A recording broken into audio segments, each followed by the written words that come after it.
قیامت کی بڑی علامت دجال کا نکلنا ہے۔ احادیث مبارکہ میں دجال کا ذکر بڑی وضاحت سے آیا ہے، اور کمال کی بات یہ ہے کہ ہر نبی علیہ الصلوۃ والسلام نے دجال کے فتنے سے اپنی امت کو ڈرایا ہے۔ دجال ابھی آیا نہیں ہے اور کسی کو پتا نہیں ہے کہ اس وقت وہ کہاں ہے، لیکن روئے زمین پر ایک صحابی ایسے گزرے ہیں جنہوں نے دجال کو دیکھا بھی ہے، اس سے ملاقات بھی کی ہے اور اس سے بات چیت بھی کی ہے۔ ایک مرتبہ پیارے آقا علیہ الصلوۃ والسلام نے اچانک اپنے صحابہ کرام کو جمع فرمایا اور خطبہ دینے کے لیے ممبر پر تشریف فرما ہو گئے۔ تو نبی کریم علیہ الصلوۃ والسلام نے فرمایا کہ امین داری نے مجھے بتایا کہ وہ 30 افراد تھے اور ایک شپ میں، کشتی میں سفر کر رہے تھے کہ طوفان آ گیا اور وہ بھٹک گئے۔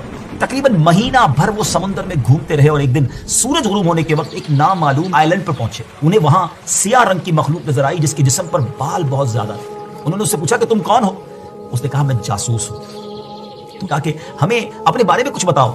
اس نے کہا کہ نہ میں تمہیں کچھ بتاؤں گا نہ تم سے کچھ سنوں گا، تم اس بت خانے میں جاؤ، وہاں ایک شخص تمہارا بڑی بے چینی سے ویٹ کر رہا ہے، وہی تمہیں کچھ سنائے گا بھی بتائے گا بھی۔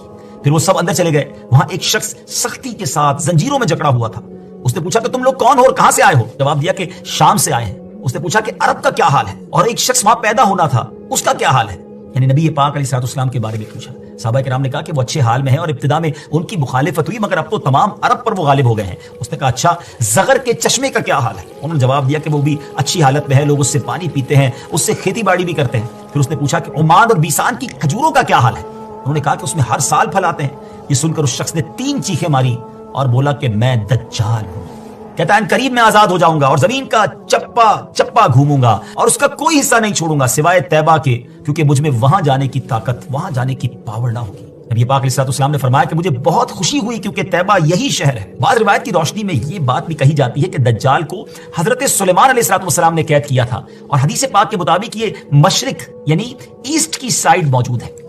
دجال کا فتنہ تاریخ انسانی کی ابتدا سے لے کر انتہا تک تمام فتنوں سے بڑا اور خطرناک فتنہ ہے۔ مختلف احادیث میں دجال کا جو حلیہ بتایا گیا ہے وہ یہ ہے کہ دجال ایک جوان مرد ہوگا، لمبا قد ہوگا، جسم بہت موٹا ہوگا، ایک آنکھ سے کانا ہوگا اور ایک کانی آنکھ ایسی ہوگی جیسے پھولا ہوا انگور، اور جبکہ اس کی ایک آنکھ خون آلود ہوگی۔